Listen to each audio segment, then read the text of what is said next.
Today I investigated some of Australia's worst scams. I got scammed $1 million in crypto. According to the ACCC, over 600,000 reported scams have happened in just the last year, resulting in more than $2.7 billion being lost by victims all over the country. And with imitation technology like AI becoming more powerful day by day, Megan Garcia says her 14-year-old son, Sewell, was in a months-long virtual, emotional, and sexual relationship with a chatbot known as Danny. these scams aren't slowing down, and citizens all across Australia keep falling victim to these deceptive schemes. We target the most vulnerable people, like elderly people, What do you think total you've made over the last 2 years you've been doing this? in the ballpark of 2.5 million. I wanted to find out what are some of the worst scams happening to people in Australia. I don't know if she was trying to rob me. Like, she looked good in her pictures. How are they evolving to trick even more people? One of our best days have been early hundreds of thousands, 122 I think it was. And what can people like you and I do to keep ourselves safe from harm? This is some of Australia's worst scams. Have you ever been scammed before? I have been actually. Yes, I have actually. Facebook Marketplace I've come close to, but I figured out what they were doing. It was a message from, I thought it was Amazon Prime, and it was funny because that was the exact time that I'd signed up with them, and I thought there was a problem with the payment method. So I went through with that and asked my bank details. Well, he said, can you share my details and share the screen? And then I saw my bank thing pop up, and he scanned my face and quickly logged in, so I went out and logged out. Yeah, it was a big... No way. Big thing. Yeah. I consider myself a bit of a sneakerhead, right? And I'll admit I bought a few fake pairs in the past, but the quality was worse than what I was expecting. So, I knew they were going to be fake, but almost the photos didn't even add up to what they actually looked like. And what are some common ways you think that Aussies actually experience scams? Through phone calls, usually through older people. How can people out there keep themselves safe from scams? Double check everything, cross check everything online. The URLs, you check the website if the spelling is correct. Don't trust everything you see online, try and see the product in person or see the person in person.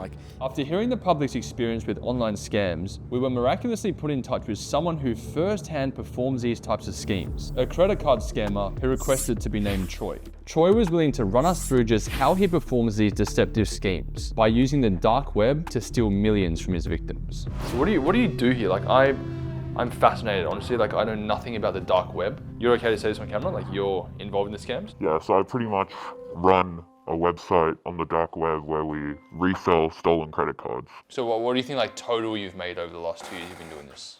Over 2 years, in the ballpark of 2.5 million. Wow. And do you ever do you feel bad about it? Look, it's pretty much a victimless crime, depending on how you look at it. More times than not, people see fraudulent transactions go through their card, they contact their bank, the bank reimburses them. The only person losing money here is the bank. So we're on one of the biggest indexes on the dark web. So this is an index. With the dark web, we can access .onion URLs, which are not accessible by any other browser than Tor. So does it take a while to load? Why does it take so long? My IP address is being spoofed every few seconds to a different location in the world, so it can't be traced back to me. So here on my website, we sell cards. So you can see a lot of prepaid Visas, American Express. How would you scam someone like me with that card, for example? We find their basic information through data brokers or data breaches. So that information includes your first name, last name, date of birth, gender, street address. And using all that information, we target the most vulnerable people, like elderly people, people who aren't very tech savvy. And so we reach out to them pretending to be services that they use, like Australia Post, Amazon, to your bank. So if I got a call from, say, Amex, and someone like you said, hey, it's just some account information, some notices, whatever it is, and then I would tell you my card number to verify, is that what happens? Yeah. And then that's how you get my details. So we'll say your last name, check you live on this street, etc., date of birth. Far out. Most people just willingly hand over the information we ask for. I'm not condoning what you do at all, obviously, but this is nuts. I would probably fall for this if someone called me from Amex and said, hey, even if they had a few details about myself, I would fall for one of your scams. So from these scams that you do, how much do you think you make off them? One of our best days have been early hundreds of thousands, around 122 I think it was, in one day, US dollars. I was shocked by just how deep these social engineering scams can go and the true consequences of falling for them. But I now wanted to speak to Jimmy, a local Sydney man who fell victim to an online romance scam. So I was looking for love. So I jumped on Tinder, just did the usual flick left, flick right, and I found a match. She seemed the real deal, so she said, let's meet up. She goes, can you pick me up from my area? So I went out there. She was running a bit late, so I don't know if she was nervous or what was wrong. I was starting to get a bit, not suspicious, but a bit anxious, and she started to come out, and she goes, oh, hey, how are you? And she told me to put the window down first.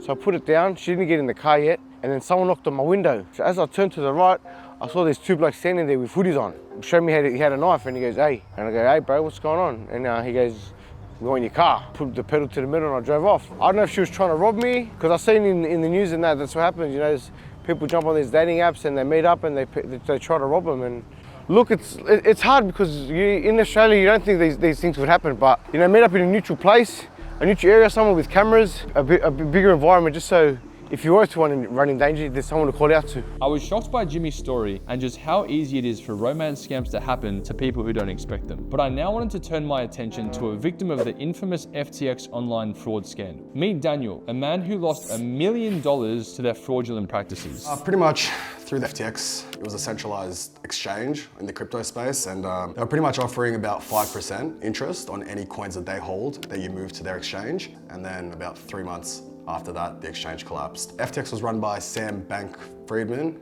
He just got sentenced, I think, to 25 years jail. He had about, I think it was $16 billion of assets of customers' funds. He spent about, I think, $8 billion of that. And then when people tried to withdraw their funds, they couldn't get their funds out. It was just frozen. And then the SEC and all the government bodies got involved and took him to court. Him and the owner of Binance, they were just going back and forth on Twitter, and then the owner of Binance came out and said, look, like based off our calculations, you wouldn't even have your customers' funds. Like he was just literally funding them billions of dollars, millions of dollars, and they're just like, how are you getting this money? Like you're obviously using your customers' money. As soon as that tweet got tweeted, straight away $8 billion got withdrawn from FTX. They had no more liquid per asset left, so they just froze and no one could withdraw any more funds. So then how much did you lose from the collapse?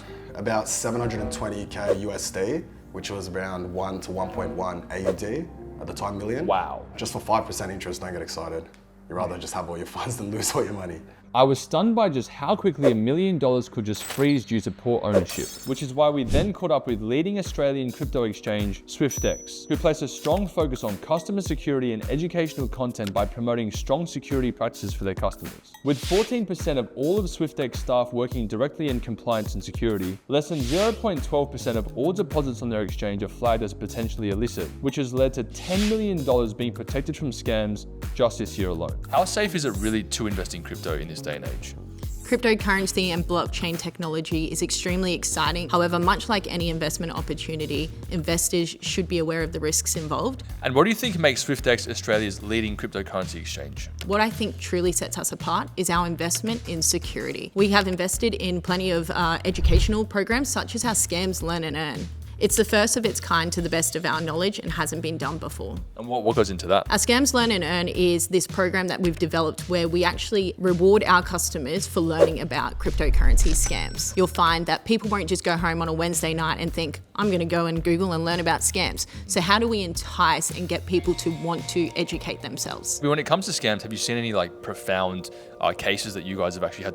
Dealing with those celebrity giveaways where they're using the likes of artificial intelligence, people in powerful positions. There's a lot of fake videos up. However, we also need to be alive to the fact that they're using voice cloning to pretend to be your mum and dad. So you know your hey mum scams, they can actually capture your voice with only 5 seconds of content. So how would someone spot a potential scam, do you think? You should get on and do our Scam Learn and Earn, and that's where you'll learn more about some of the red flags. Why should people choose SwiftX? We've got a wide range of asset offerings, 24/7 customer support, balance between customer security and customer experience. After hearing firsthand from victims all over Australia who were affected by a range of scams, I realised that trust in strangers online shouldn't be handed out so easily, and that keeping a skeptical mindset when doing any sort of transaction online is the only way that people like you and I can stay safe from scams online. And I'd also like to give a huge shout out to SwiftX. If you guys are interested in checking them out, you can go to the link in my description for a free $20 of Bitcoin as a welcome offering.